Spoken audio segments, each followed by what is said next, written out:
It's just, yeah. I don't know, guys. I just don't know. Why did that happen? I do not know. I guess I'm back now. I would assume I'm back now.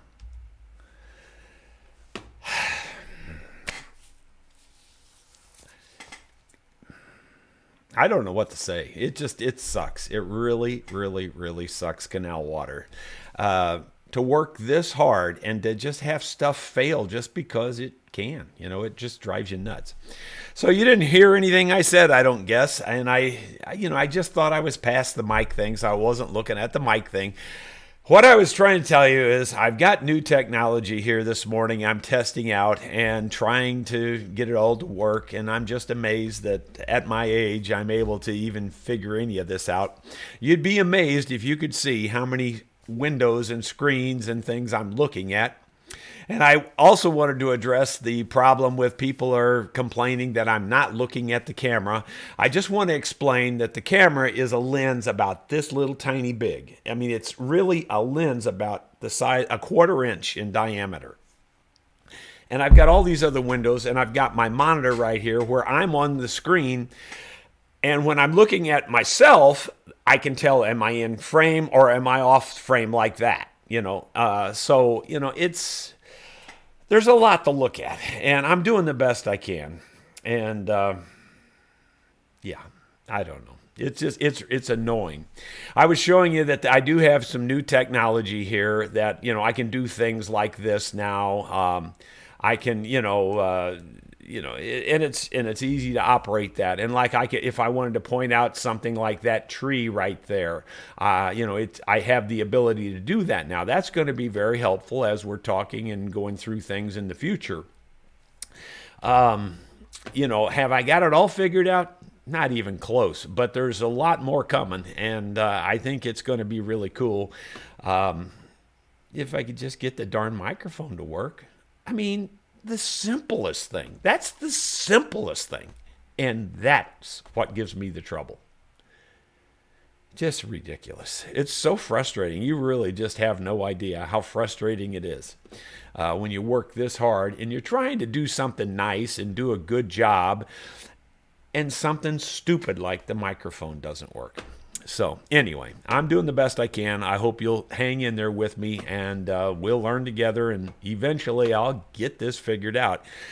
Obviously, the mic issue is not completely fixed. Doggone it, that's so frustrating. I really thought we had that behind us. Oh well, bummer. I can tell it's working now, or at least it is bouncing.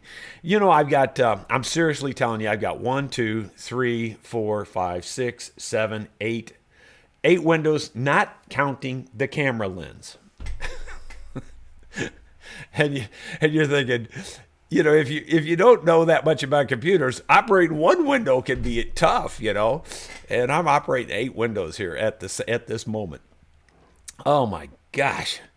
Nothing's ever simple. Nothing is ever simple. That's all I can tell you. All right, let's see here. And that didn't do what I was expecting. I just clicked on a window and it went away. I've got a few topics here. People ask a few questions. I thought I'd get into those. Then we'll do I've got a little short video that I'll show you. And we're going to keep today fairly short because I do have a lot of stuff to get to. Looks like we have 47 viewers on here right now. And anyway, let's move on. One of the questions came up in, I think, yesterday's videos. What wildlife do you have here on the farm? Well, we've pretty much got everything. I mean, seriously, we've got deer, turkey, rabbits, squirrels, all the normal critters out in the woods. Of course, we got the dang armadillos and possums, raccoons, you name it, we pretty much got it. Fox. The odd thing about the fox is typically fox are fairly common. You see them quite often. The only fox I've seen and it just happened to be, see that building right there? Whoops, I clicked on the wrong thing there. I thought I was doing the right thing, but I clicked on the wrong thing. Anyway, that building that's right behind me there, the only fox I've ever seen on the farm was in that building, and it was dead. It was a red fox. Why it was dead, I have no idea, but it was in that building and it was dead. I've never seen a live fox here. We do have a lot of coyotes. We have wild boar, and now I know we have bear right over the hill behind the house. In other words, behind that building you just saw a minute ago that I was telling where the fox was. In fact, behind the house right there, over the hill, there's a neighbor that has got 3 different bear on camera. I have never seen a bear yet, but they must be here now. I don't think we have any wolves, anything like that. I haven't seen a wolf in Missouri since I was a teenager. I don't think they exist. We did see a mountain lion twice on the farm. In fact, the mountain, see where that walnut tree is there to the right? The mountain lion crossed right there, went across and went right up the hill. And my wife saw that one clearly. And I had seen it the day before, or at least I thought I did, but I saw it out of the corner of my eye. And I said, I think I saw a mountain lion. Well, the very next day or day or two later, she saw it cross the road right there. So it's a wild country. We are surrounded by thousands of acres of Mark Twain National Forest. We do have a neighbor or two touching in a place or two, but for the most part, we're surrounded by Mark Twain National Forest. Sorry, this won't be gone for a while. Another question that came up was, how much further back does your property go past that pond in the back? Well, I would say that pond, just my best estimate, is about 2/3 of the way back. So another third yet further back. The property from the fence line is right on the other side of that pond bank that you see right there now, right on by my ear there. That's the property line. And from that property line down the valley, it's exactly 1 mile to the other property line. Like I said, the pond is about 2/3 of the way back is my best estimate. Another comment or question was someone said they'd like to see me do something with archery, perhaps teaching the grandkids. I used to be very, very, very active in archery. I was very good. I was like Missouri State champion when I was like 16. I pretty much can hit what I'm aiming at. And I've really wanted to do a segment on archery for a very long time. Quite honestly, I don't know if the arthritis will let me, but I would love to get out the target bow one time and at least just show you some form and some shooting. And I'm going to try to do that. I really do want to do that, but I just haven't done it yet. And I'll see if I can make that happen. And then, as I mentioned a moment ago, we had this little ticker come across there. So, female spelunkers dare to enter the bat cave. That's not hype. That's a fact. They really did. My wife, and we have a guest that's been staying here since Monday. She was a young girl. She was friends with our daughters back, when they were young in the 80s. Anyway, she likes to come here on the farm. If you remember Alex that was helping me saw lumber with the sawmill, well, Jennifer is Alex's wife, and Jennifer was the girl that was friends with our daughters when we were, back in the 80s where we lived in St. Louis County. Long story short, she has been here since Monday, and she just loves coming out here and relaxing on the farm. And she helps Sue with her daily chores and things. And anyway, they got a wild hare yesterday, and they decided they were going to crawl back in that cave. And I would love to do that too, but honestly, again, with the arthritis in my spine and hips and back, I just don't feel like I should be doing this. And when you see the video, you'll understand why, because it is a tight squeeze. And they took quite a bit of video and several photos, and they got a couple of different kinds of salamanders on camera and just, stuff. And it's not a real ornate cave or anything like that. I mean, there's a few little formations, but not a significant number of formations and things. But it's still interesting. I think you'll like it, and I think you'll like the video. It's going to take some real creative editing on my part, though, to put it all together. And it's going to take a while. It's a fairly long video. It's probably 30 minutes long at least, maybe longer than that. I don't know for sure.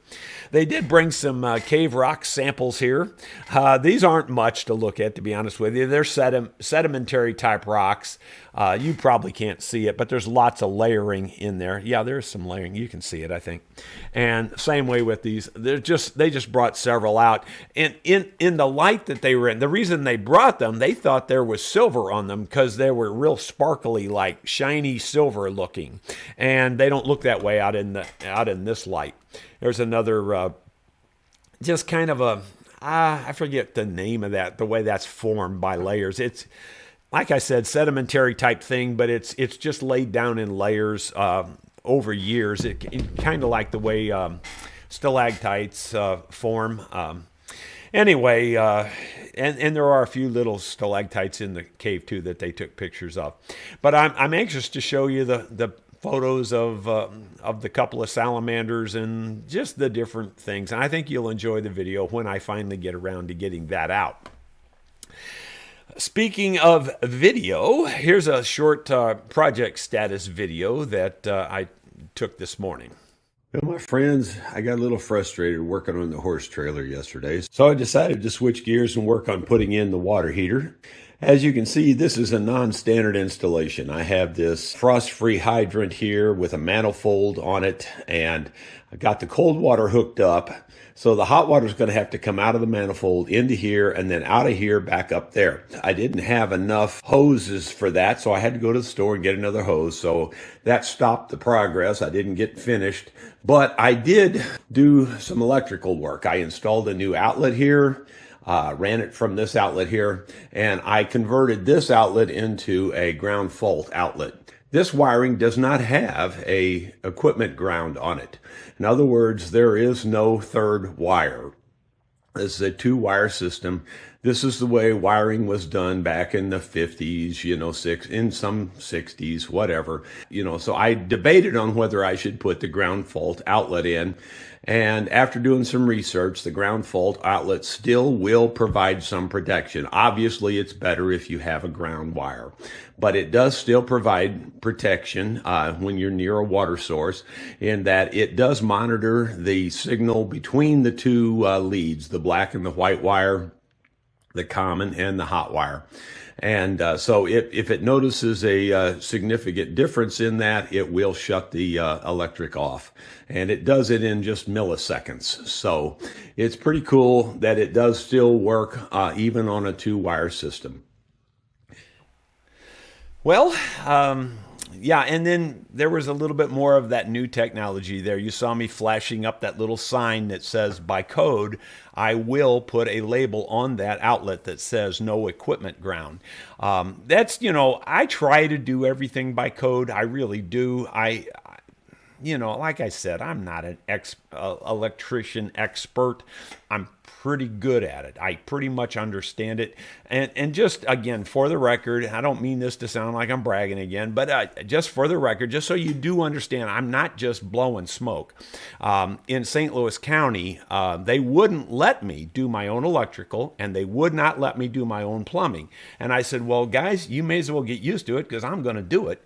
And they said, no, we'll shut you down. We'll, put a lien on your property. And I said, well, I know there has to be a legal way to do it, and I'm going to find it, and you better just might as well tell me. They said, all right, well, the only way you can do it is if you go to Clayton, which is where the courthouse was in St. Louis County, and they said, if you pass the electrical contractor and the plumbing contractor tests, then you can do it yourself. I said, fine, I'll go. I got a 100 on the electrical, and I got a 90-something, 7, whatever. I only missed one question on the plumbing. So they had to let me do it. So I'm no dummy on this stuff. Am I an expert's expert? By a long shot? No, not by a long shot. Do I understand, house stuff? For the most part, yeah, pretty much.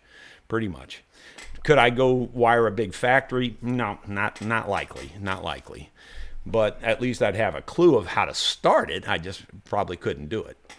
Anyway, the point is, I've just done everything myself my whole life. I've almost never paid anybody to do anything until recently, where I've started paying the furnace guys to just come do the furnace stuff. Mostly because that's in our attic in our house now, and I just can't handle the heat and the tightness, and because of the arthritis, I can't get into the spaces. Is the main reason that I'm paying people to do that now.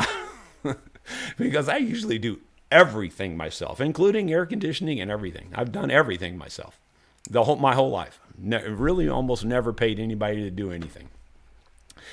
So you kind of learn how to do stuff when you have that kind of attitude, and when you don't have any money, and that's been my life, pretty much my whole life, is I don't have any money, and so I just had to figure out a way to do it myself. But anyway, again, don't take that as some sort of a complaint, or like I'm not looking for sympathy. We're doing just fine financially. It's just, at least we're making ends meet right now. Knock on wood. That's about it, I think, for today. I noticed a few comments. Some people were tuning in with me there, saying that. Don't feel bad about the sound. I appreciate that. It's just aggravating because, you just work so hard, and I really do want this to be fairly professional and, look decent, and, mostly because I want it to be good for you guys. And it just really burns my britches whenever just something stupid like the microphone quits working. But somebody did point out that this was a different problem, and I think it is. It just quit working for some reason. It didn't do the hissing, and also on my screen it didn't go to the max like it had been doing. So it's slightly different problem. I will agree with you there on the microphone thing. Maybe I'll get that figured out. The other reason I wanted to figure out this ticker tape and the putting the stuff up interactively on the screen is when we do the live shows with the band, I'll be able to put up the person's name who's singing, that kind of thing. And I thought that might be kind of nice because I know not everybody knows everybody, and I'm just trying to find ways to improve the overall thing, There's been a couple of people say, I don't like your green screen. Well, sorry. I mean, to me, it's a little bit of an enhancement versus just having a wall behind me. You know what I'm saying? I think it's more interesting to have pictures popping up and color and things like that than to just have a wall of wood back there. But anyway, that's just, everybody's got an opinion. You just heard mine. I'm looking here to see, I thought I saw a question or two pop up. Yeah, Bill, there's just a number of comments. Most everything's real positive, and I do really appreciate that.